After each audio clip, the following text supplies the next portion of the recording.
So first of all, I want to talk about a study which many of you have probably heard about, the so-called monitoring system, drug trends in Frankfurt. That is something where we have a regular survey, and we've also got an expert meeting group. They meet twice a year. They look at focus groups and interviews, and then there's a panel as well.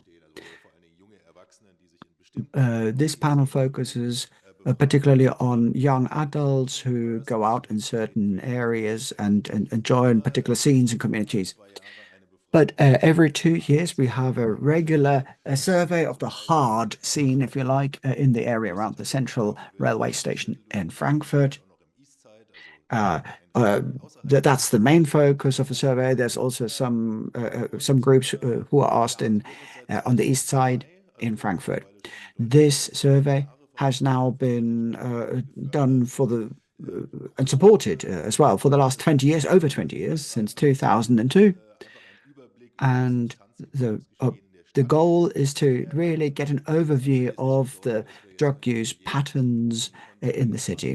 So we can't possibly capture all the drug consumption in the city. That is impossible. And you can see that there are certain priorities. We look particularly at young people. The hard scene is also a focus. So we really try to get a good overview, basically. The methodology, well, it's more or less the same since 2002. So every 2 years, the survey takes place in the summer. The last survey, which we've now analyzed, was done 2 years ago. It was summer 2022. I don't see anybody from the drug department at the city of Frankfurt because the most recent survey was done in summer 2024. There are some early results. I can't give you the figures now, of course, but I might be able to tell you what the trend has been since summer 2024. But the last confirmed figures, they go back to summer 2022. We've always asked 150 people, 50 women at least, and 100 male interlocutors. The truth is that there are probably more men. The proportion of men is even larger in the scene. But we basically contact people on the street or in facilities of the low threshold drug assistance. Now we have more and more surveys which we do with the help of a tablet, for example, right on the street. It's easy to do. So that was just an introductory overview. But maybe I should also stress that it's not only about Frankfurt, but also about Mannheim and Dortmund. I can't tell you anything about Dortmund yet because the study will only be kicked off next month in Dortmund. In Mannheim, we had one survey which took place just a few months before the Frankfurt survey. And I will just highlight some differences between Mannheim and Frankfurt because Mannheim is a fairly big city and yet only about half the size of Frankfurt. Well, so there are some interesting comparisons and differences. But here the situation in Frankfurt, and in Frankfurt, of course, we've got long-term data now as well. So the first focus here on the living situation. Where do people live? So if you look at emergency shelters and homelessness, they are the gray areas. You can see that has always been a large part of the people who live in the Frankfurt scene, especially at the beginning of the corona pandemic. You could say there was a record number, 37% really, lived on the street, plus 25% in emergency shelters.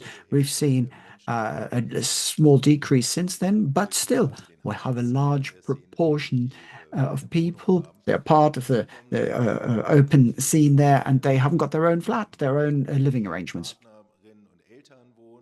Then we've got in green uh, people, they've got their own flat.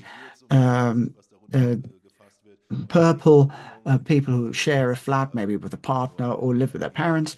And then we've got the assisted living in yellow. Blue is any other living arrangements. Now, here, a graphic which goes back even further, because in between 1991 and 1997, there were similar surveys. The methodology was slightly different, but the average age should be pretty reliable. And you can see that the average age in the 90s, the average age was generally around or less than 30 years old. Now that average age has increased significantly. But the last few years, we also see that the average age has stabilized here. It has probably something to do with the fact that fewer young people are added. Uh, that was different in the past. And many of the people who joined the scene a long time ago have now grown old. They've survived in the scene now, partly thanks to the various assistance programs that help them survive. Well, that's something we also always show.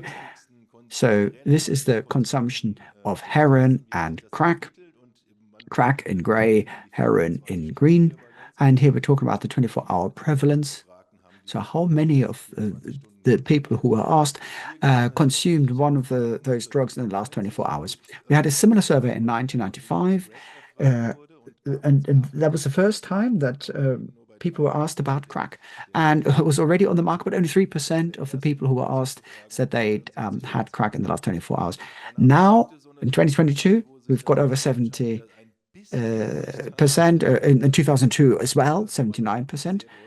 However, the crack consumption was still over 50% um, up until 2020. In 2020, we had a new record. Almost everybody who was in the scene was basically using crack every day. And the small decrease which we saw in 2022 has now been reversed as well. That's one of the early indications of the survey 2024. What did surprise us, however, is the decrease with regard to heroin. Of course, it's only a small sample size, and that means there could be fluctuations. In 2024, that figure was also on the increase again, but it is clearly less than crack. And maybe that's also a result of what has already been discussed. We have less heroin on the market because of the situation in Afghanistan and the ban on poppy farming pronounced by the Taliban. Then benzodiazepine. In the past, we had other substances as well, but you could see the highest readings we had around the year 2010.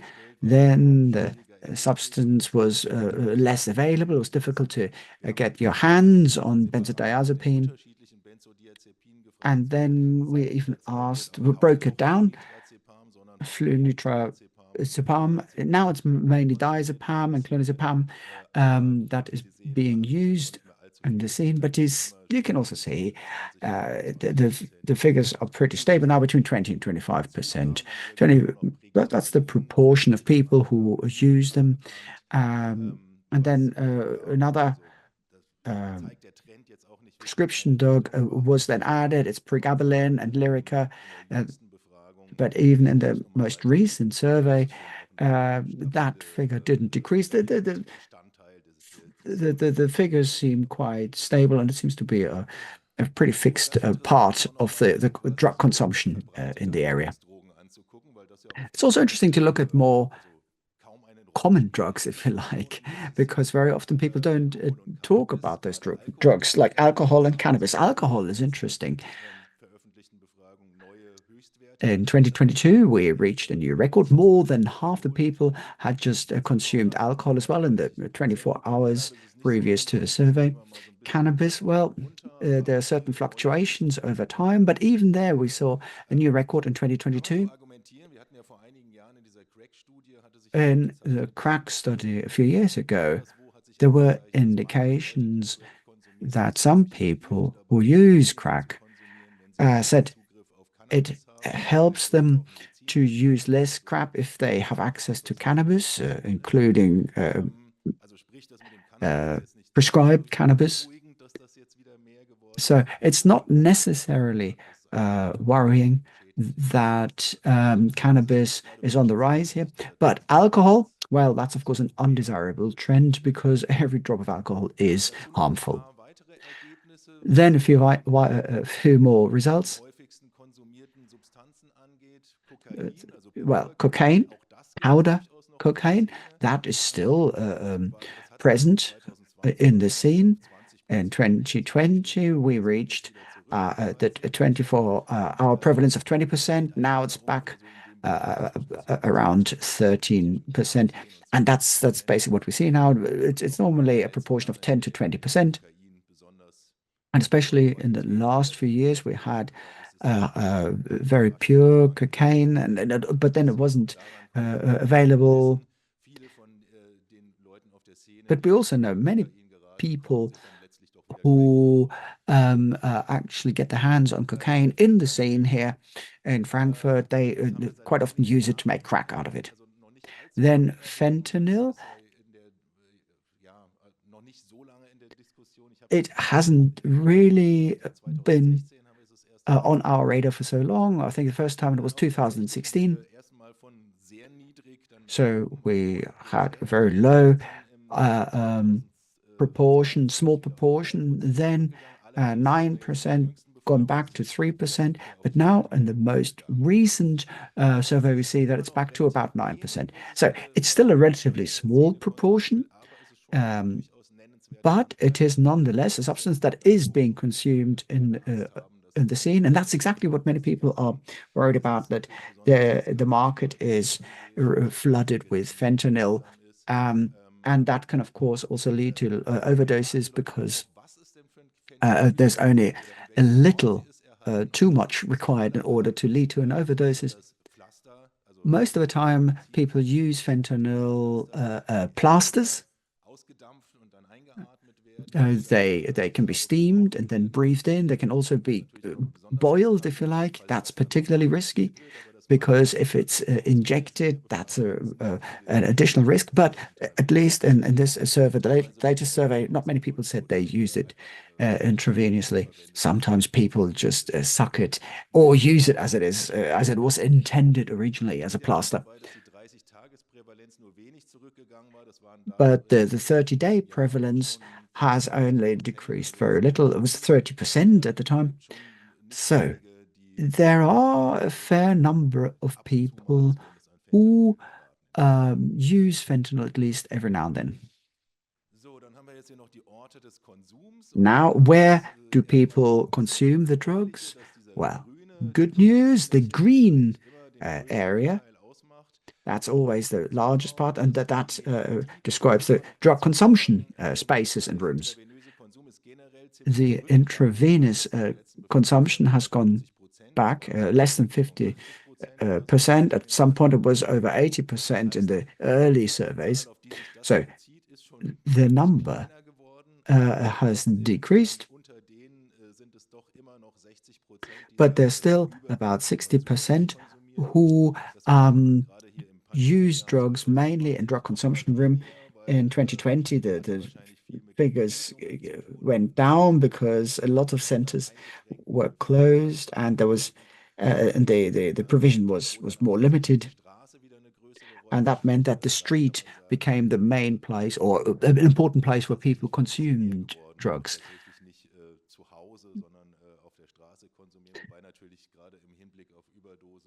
But whether people take drugs in the street or at home, well, there's always a risk of an overdoses. Now, crack consumption, well, that takes place mainly in the street, 55%, but that was really a new record. 18% um, said they also use the smoking rooms, the drug consumption rooms. Now, a slide about substitution. Here we can see there was a certain trend. The substitutions in Syria went up, then it went down in the 2010s. And then, of course, we had the pandemic. That meant that substitution regulations were relaxed a little bit. Now we've reached nearly 50% again, 2022. And let me just check the time. Yeah, I should have time enough for Mannheim as well. This is, I think, the last slide regarding Frankfurt. That's also important here. We want figures regarding the experience, the criminalization, if you like. Almost 80% of those surveyed have had a custodial sentence at least once.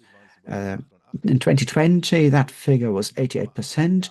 On average, people have spent 4.8 years in prison altogether. So an average member of the scene has spent almost 5 years in prison, and that's probably because of lesser offenses. There are also alternative penalties that have been imposed, 38%, most of the time because they have used public transport without paying. But of course, there might be other offenses. Theft, for example, you can see 25%, then drug peddling and smuggling 6%. Then robbery, we've also got 5%, and possession of drugs, and in breach of their license, 3%. So these are some of the reasons why people have spent time in prison. Now, the results of the scene study in Mannheim will be more limited because I really want to focus on what are the differences compared to Frankfurt. So what's the context here? Well, the city of Mannheim supported the survey. Many people have been thinking for quite some time whether there should be a drug consumption room in Mannheim. That then prompted the idea to take a snapshot, have a survey. So the survey was a bit shorter compared to the survey in Frankfurt, and of course we adapted it to the city of Mannheim. It then took place a few months before the survey in Frankfurt. It was interesting. It worked really well because it was a survey that was done in the winter, and yet in a relatively short period of time, our university colleagues managed to ask just over 100 people. And now the socio-demographic data, very similar compared to Frankfurt. Average age, 45 years, a little bit more than in Frankfurt. 56% also have their own children. That's very similar to Frankfurt. But what is different is the living situation. More than half have got their own place to live. 11% are homeless, plus 5% in emergency shelters. So there are really big differences there compared to Frankfurt, probably due to the more difficult situation regarding living space in Frankfurt. But then unemployment, 76% unemployed, and Frankfurt was 80%, very similar.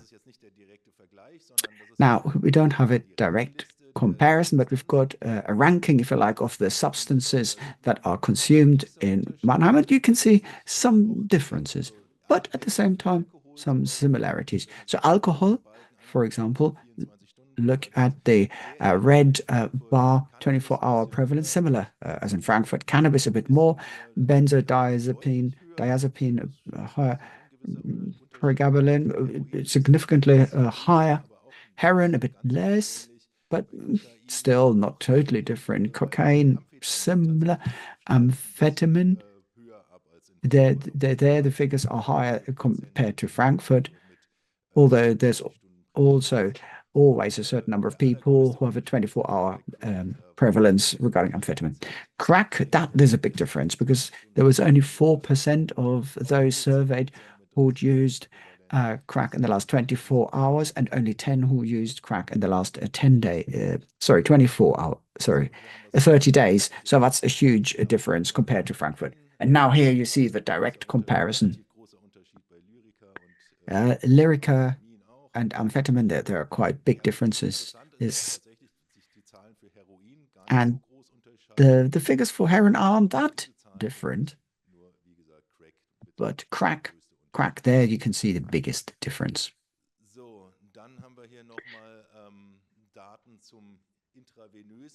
Now some data on intravenous consumption and overdoses. Well, here we've got the figures. The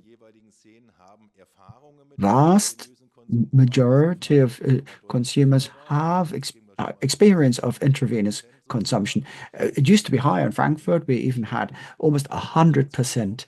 So the number of people who haven't used intravenous drugs, that proportion of people has now increased. Intravenous consumption once a month, much less than in the past, 36% now, or 35%. Then using a syringe, a needle more than once, there's a big difference between Frankfurt and Mannheim, twice as much in Mannheim. Ever an overdoses? Yes, similar. So overall, the populations are quite similar regarding most aspects, risky behavior and so on. However, big difference, where do people suffer in overdoses? In Mannheim, there is no drug consumption room, so this can't happen there. So it's mainly in private living spaces and on the street. And a lot of those have also 45% took place when somebody was on their own.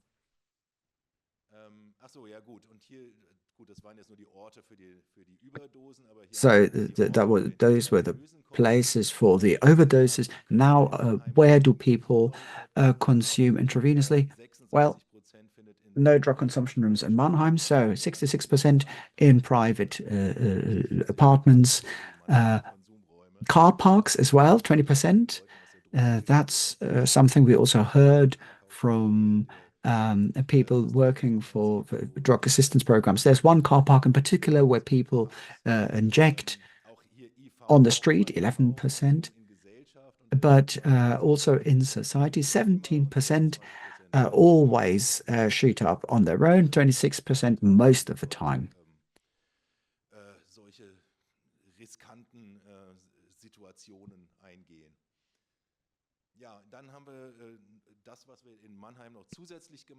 Then something we did additionally in Mannheim, these were questions regarding drug consumption rooms.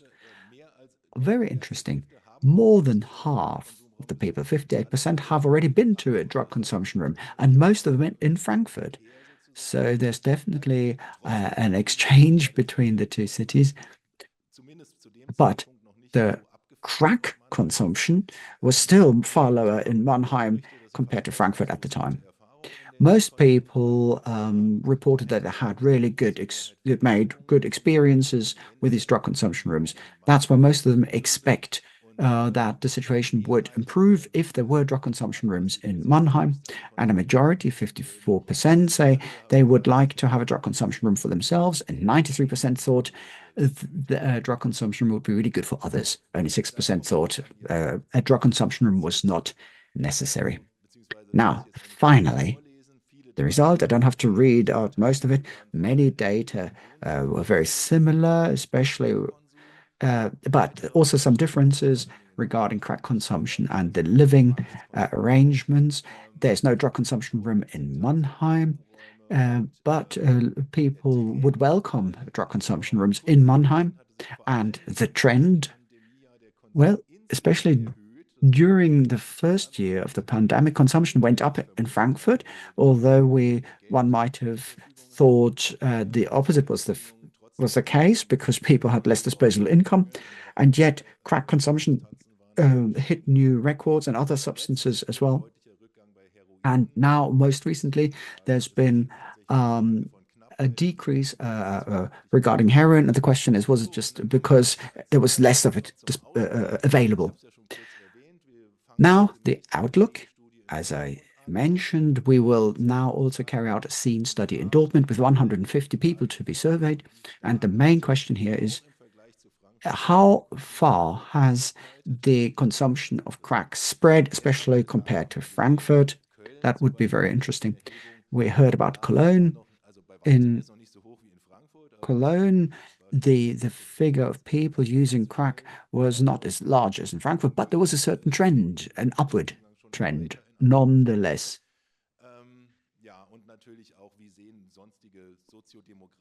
And what are the other socio-demographic data?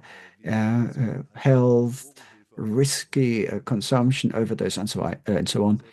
And how much do people use the programs on offer? So we're looking forward to that survey in Dortmund.